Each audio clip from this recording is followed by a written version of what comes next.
ఈరోజే బుధవారం, పైగా త్రయోదశి. ఎంతో పవిత్రమైన విశిష్టమైన రోజు. ఈరోజు ఈ కథను విన్నా చదివినా జన్మల పాపాలు తొలగిపోతాయి. ఒకసారి సౌనకాది మునులు శివనామస్మరణ చేసి సూతునితో ఇలా పలికారు. ఓ సూత మహర్షి, మీరు మాకు ఎన్నో కథలను పురాణాలను వినిపించారు.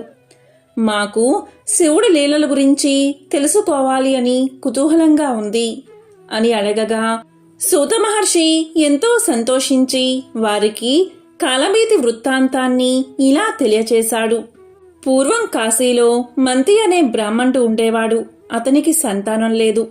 సంతానం కోసం అతను శివుడి గురించి ఘోరమైన తపస్సు చేశాడు. అప్పుడు శివుడు ప్రత్యక్షమై ఏం వరం కావాలో కోరుకోమన్నాడు. దానికి మంతి, శివ, నాకు సంతాన భాగ్యాన్ని ప్రసాదించు అని కోరుకున్నాడు. అప్పుడు శివుడు ఇలా పలికాడు. నీకు వంశోద్ధారకుడు అయిన పుత్రుడు జన్మిస్తాడు అని ఆశీర్వదించి అంతర్ధానమయ్యాడు. ఈ విధంగా కొన్ని రోజులు గడిచాయి. మంతి భార్య గర్భవతి అయ్యింది. కానీ ఆమె నెలలు నిండినా ప్రసవించలేదు. ఈ విధంగా 4 సంవత్సరాలు గడిచినా శిశువు బయటకు రాలేదు. అప్పుడు మంత్రి గర్భంలోని శిశువుతో ఇలా పలికాడు.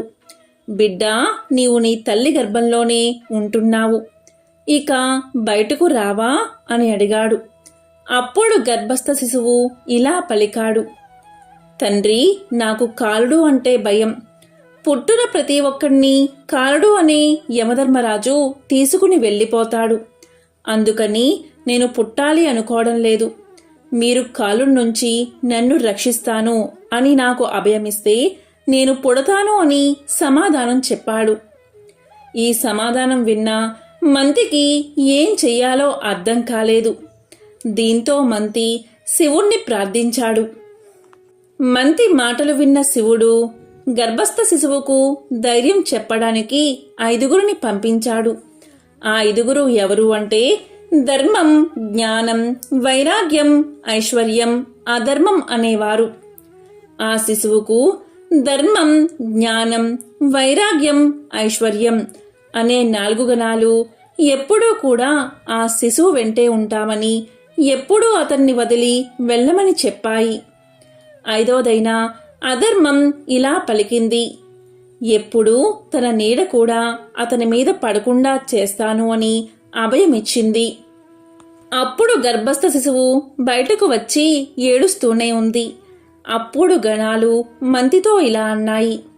నీ బిడ్డ గర్భం నుండి బయటకు వచ్చినా సరే కాలుడికి భయపడిపోతున్నాడు. మేమంతా అతని భయాన్ని పోగొట్టినా అతను మాత్రం వణికిపోతున్నాడు.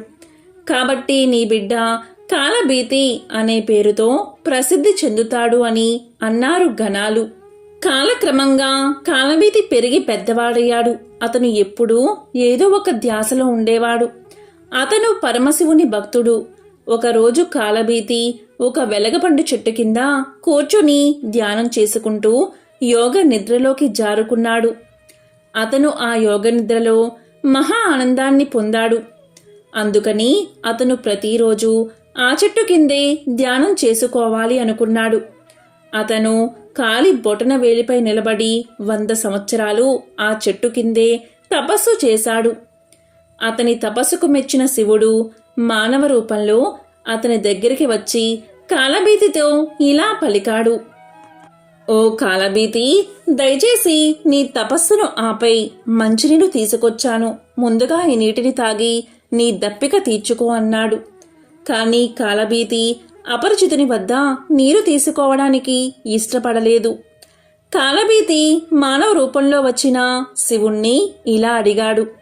నీవు ఎవరు? నీ మతమేమిటి? అసలు నువ్వు ఎలాంటి వాడివి? నీ నడవడి ఎలా ఉంటుంది అని అడిగాడు. దానికి శివుడు ఇలా సమాధానం చెప్పాడు.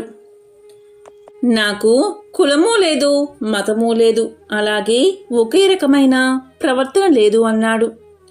అప్పుడు కాలభీతి శివుడి నుండి నీటిని తీసుకోలేదు. శివుడు వెంటనే అక్కడ గుంట తవ్వి దానిలో తాను తెచ్చిన నీటిని పారబోసి అక్కడే మాయమయ్యాడు. ఉన్నట్టుండి మాయమైన శివుడి గురించి ఆలోచిస్తూ కాలభీతి అలాగే నిలబడిపోయాడు. అంతలో చెట్టు కింద నుంచి ప్రకాశవంతమైన శివలింగం బయటకు వచ్చింది. అది అన్ని దిశల్లో కాంతిని వెదజల్లుతూ ఉంది. అప్పుడు కాలభీతి ఆ శివలింగాన్ని పూజించాడు. కాలభీతికి శివుడు నిజరూపంలో కనిపించి కాలభీతి యొక్క మరణ భయాన్ని తొలగించాడు. ఆ రోజు నుంచి ఆ శివలింగం అక్కడే ఉండి మహాకారునిగా పిలువబడింది. అదేవిధంగా కాలభీతి తర్వాత మహాకారుడిగా పేరు పొందాడు అని శివుని లీలల గురించి శౌనకాది మహామునులకు సూతుడు తెలియచేశాడు. అదంతా విన్న శౌనకాది మునులు ఇలా పలికారు: ఓ సూతర్షి, మేము అరుణాచల మహిమ గురించి తెలుసుకోవాలి అనుకుంటున్నాం. దాన్ని కూడా వివరించండి అని అడిగారు. అప్పుడు సూతుడు ఇలా చెప్పడం మొదలుపెట్టాడు: మహర్షులారా, శ్రద్ధగా వినండి. అరుణాచల మహిమను జీవితంలో ఒక్కసారైనా వింటే చాలు. 10,000 అశ్వమేధ యాగాలు చేసినా ఫలితం కలుగుతుంది. ఒకసారి పార్వతీదేవి సరదాగా శివుడి కళ్ళు మూసింది. సూర్యచంద్రులే నేత్రాలుగా గల శివుడి కళ్ళను పార్వతి మూయగానే ప్రపంచమంతా ఒక్కసారిగా చీకటిమయమైపోయింది. శివుడికి నిమిషకాలం, మానవులకు కోట్లాది సంవత్సరాలు.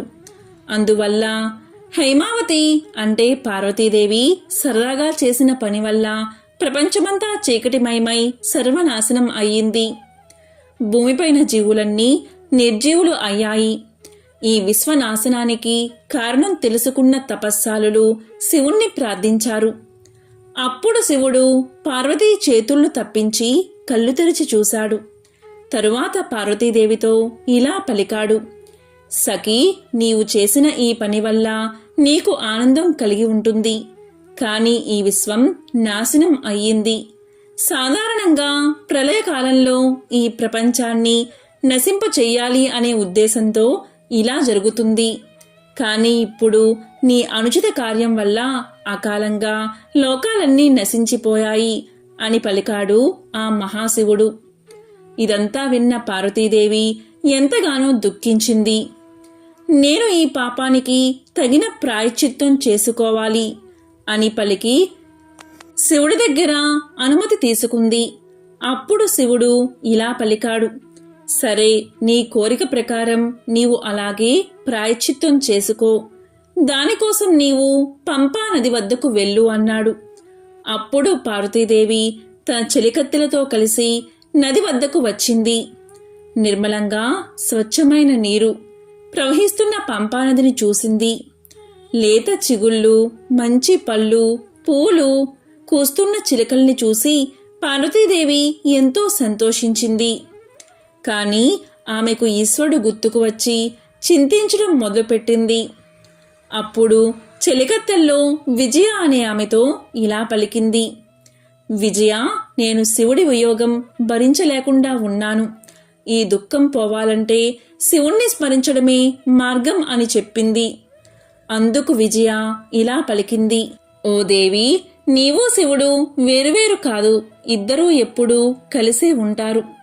నీవు శివుడి వియోగం వల్ల బాధను పొందాల్సిన అవసరమే లేదు.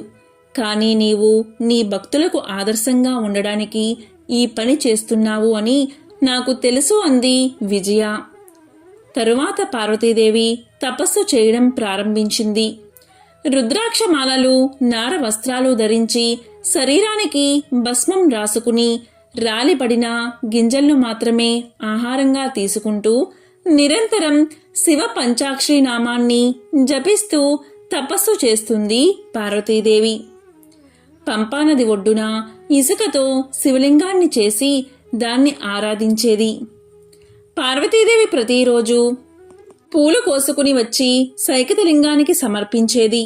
ధ్యాన, ఆవాహన మొదలైన షోడశోపచారాలతో ధూపదీప నైవేద్యాలతో పూజ చేసేది. ఈ విధంగా కొంతకాలం జరిగింది. ఒకరోజు పంపానదికి వరద వచ్చింది. అప్పుడు పంపానది తీవ్రంగా పొంగింది. ఆ సమయంలో పార్వతీదేవి సైకితలింగానికి పూజ చేస్తూ ఉంది. చిలికత్తెలు ఆమెను యువతలకి రమ్మని అరుస్తూ ఉన్నా కూడా పార్వతీదేవి నీటిలో సైకితలింగం కొట్టుకుపోతుందేమో అని భయపడి ఆమె సైకితలింగాన్ని చేతులతో గట్టిగా చుట్టి గుండెలకు హత్తుకుని మనసుల్లో శివుణ్ణి తలుచుకుంటూ కూర్చుంది. అప్పుడు అశరీరవాణి ఇలా పలికింది: దేవి, నదీ ప్రవాహం క్షీణించిపోయింది. నీవు లింగాన్ని వదిలిపెట్టు. ఆ శివలింగాన్ని దర్శించేవారు ధన్యులవుతారు. అరుణాద్రి అనే పేరుతో ఈ స్థావరం అభివృద్ధి చెందుతుంది. నీవు గౌతమ మహర్షిని కలిసి అరుణాచల మహత్యాన్ని తెలుసుకో అని అశరీరవాణి పలికింది. ఆ మాటలు విని శివుని మాటలుగా పార్వతీదేవి భావించింది. ఆమె ప్రతిరోజు శివలింగాన్ని పూజించేది. ఆ సైకిత లింగాన్ని చూసినంతనే సకల కార్యాలు సిద్ధిస్తాయి. సర్వకామ ప్రధాని అవడం వల్ల నన్ను కామాక్షి అనే పేరుతో ప్రజలు పూజిస్తారు. నేను శివుడి ఆజ్ఞ మేరకు అరుణాచలం వెళ్లి అక్కడ తపస్సు చేస్తాను అని చెప్పి పార్వతీదేవి చెలికత్తెలతో కలిసి గౌతమముని ఆశ్రమానికి చేరుకుంది. అప్పుడు గౌతముడు పార్వతికి అరుణాచల మహత్యాన్ని వివరించాడు. తల్లి పార్వతి, నేను చెప్పే అరుణాచల మహత్యాన్ని శ్రద్ధగా వినమ్మా అంటూ గౌతముడు ఇలా చెప్పడం మొదలుపెట్టాడు. బ్రహ్మ, విష్ణువులు అరుణాచలేశ్వరుణ్ణి పూజించి తమ బాధలను తొలగించుకున్నారు. ఒకసారి రాక్షసులతో బాధించబడి శక్తిని కోల్పోయిన సూర్యుడు బ్రహ్మ ఉపదేశంతో అరుణేద్రికి వచ్చి స్నానం చేసి శివనాద్రికి ప్రదక్షిణం చేసి తిరిగి శక్తిని పొందాడు. బ్రహ్మ శాపం వల్ల రోగపీడితుడైన చంద్రుడు అరుణాచలుణ్ణి అర్చించి ఆరోగ్యాన్ని పొంది చల్లని వెలుగులను ప్రసరింపచేశాడు. ఇంద్రుడు శివభక్తుడైన వృత్తాసురుణ్ణి నంచుణ్ణి చంపాడు. దీనివల్ల అతడు బలహీనుడై నిలువ నిడలేని వాడయ్యాడు. తిరిగి శివుడి అనుగ్రహాన్ని పొంది ఇంద్రుడు అరుణాద్రిని అర్చించి పాపాన్ని పోగొట్టుకున్నాడు. తరువాత యాగం చేసి ఇంద్ర పదవిని తిరిగి పొందాడు. ఆదిశేషుడు, అగ్ని, భృగుమహర్షి, సరస్వతి, శుక్రాచార్యుడు అరుణాద్రిని అర్చించి కోల్పోయిన అవయవాలను శక్తిని పొందారు. అరుణాచల మహత్యాన్ని తెలిపే ఒక విశేషమైన కథను నీకు తెలియచేస్తాను. శ్రద్ధగా విను అంటూ గౌతముడు పార్వతీదేవికి ఇలా చెప్పడం మొదలుపెట్టాడు. ఒక ఊరిలో పంగముని అనే పేరుగల ఒక ముని ఉండేవాడు. అతను కుంటివాడు. అతను ఒకసారి అరుణాచలానికి వచ్చాడు. అరుణాద్రికి ప్రదక్షిణ చెయ్యాలి అనుకున్నాడు. అందుకోసం తన భార్య చేతులను ఆధారంగా చేసుకున్నాడు. ఆ సమయంలో ఒక వ్యక్తి అక్కడకు వచ్చి, అరుణాచలానికి వచ్చి కూడా ఇంకా నీవు నీ భార్య చెయ్యి పట్టుకుని నడుస్తున్నావా అని చెప్పి వెళ్ళిపోయాడు. ఆశ్చర్యంగా పంగముని కాళ్ళల్లో ఒక దివ్య శక్తి ప్రవహించింది. అతను లేచి తనకు తానుగా నడవడం మొదలు పెట్టాడు. దీంతో భార్యాభర్తలు ఎంతగానో సంతోషించి అరుణాచలేశ్వరుడికి మొక్కుకున్నారు. ఇద్దరూ ఎంతగానో సంతోషించి అరుణాద్రికి ప్రదక్షిణం చేయడం మొదలుపెట్టారు. ఒకసారి మహాబలవంతుడైన వాలి ఉదయాద్రి శిఖరం నుండి అష్టాద్రి శిఖరం వరకు లగిస్తూ అరుణాద్రిని దాటి ఎగరబోయాడు. వెంటనే అతడు తన శక్తినంతా కోల్పోయాడు. అప్పుడు వాలి తండ్రి అయిన ఇంద్రుడు వచ్చి అరుణగిరిని పూజించమని చెప్పి వెళ్ళిపోయాడు. దాంతో వాలి తేజోలింగమైన అరుణాద్రిని అర్చించి మరలా శక్తివంతుడు అయ్యాడు. నల మహారాజు, ఇరుడు, జడభరతుడు, సావిత్రి, లక్ష్మీదేవి, భూదేవి ఇలా ఎందరో అరుణాచలేశ్వరుణ్ణి సేవించి తమ తమ బాధల నుంచి తప్పించుకున్నారు అని గౌతముడు పార్వతీదేవికి తెలియచేశాడు. ఇంకా ఇలా వివరించాడు. అరుణాద్రి చుట్టూ ఉన్న నదుల తీర్థాల గురించి, ప్రదక్షిణాల గురించి ఇలా చెప్పాడు.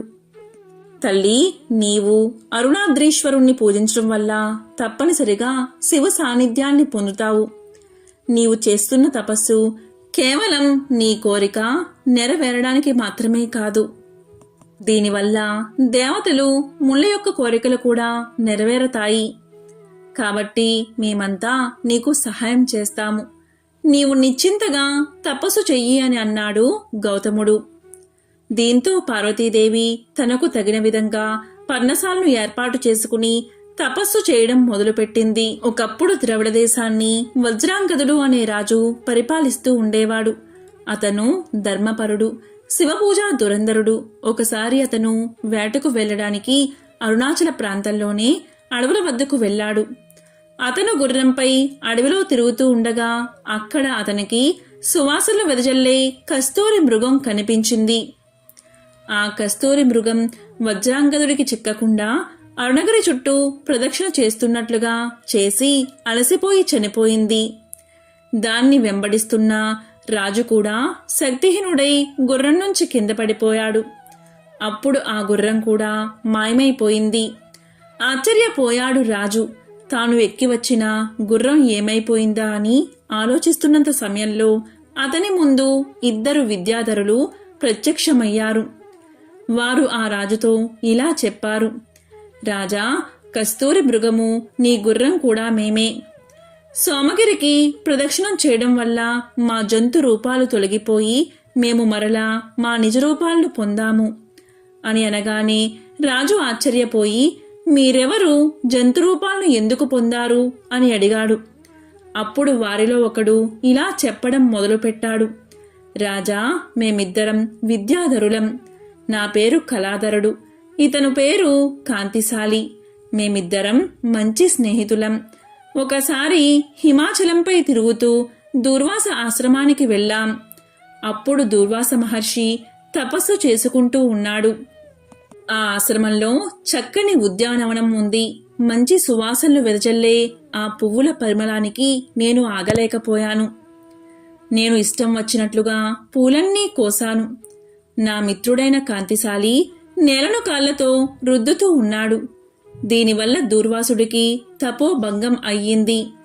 ఆయన కోపంతో ఇలా అన్నాడు: మూర్ఖులారా, ఈ తోట శివపూజ కోసం పెంచబడుతుంది. ఈ పవిత్ర వనంలో మీరు జంతువులా ప్రవేశించారు. పువ్వుల వల్ల ఆకర్షించబడిన కళాధరుడు కస్తూరి మృగం అవుతాడు. కాళ్లతో మదించిన కాంతిశాలి గుర్రం అవుతాడు అని శపించాడు.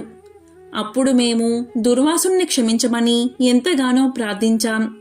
అప్పుడు దుర్వాసుడు శాంతించి, మీరు అరుణాద్రిని ప్రదక్షిణం చేసినప్పుడు మీకు శాప విమోచనం కలుగుతుంది అని చెప్పాడు. దీనివల్ల మేము జంతువులు అయ్యాం. ఇప్పుడు అరుణాద్రికి ప్రదక్షిణం చేయడం వల్ల మా నిజరూపాలను పొందగలిగాము అని పలికారు.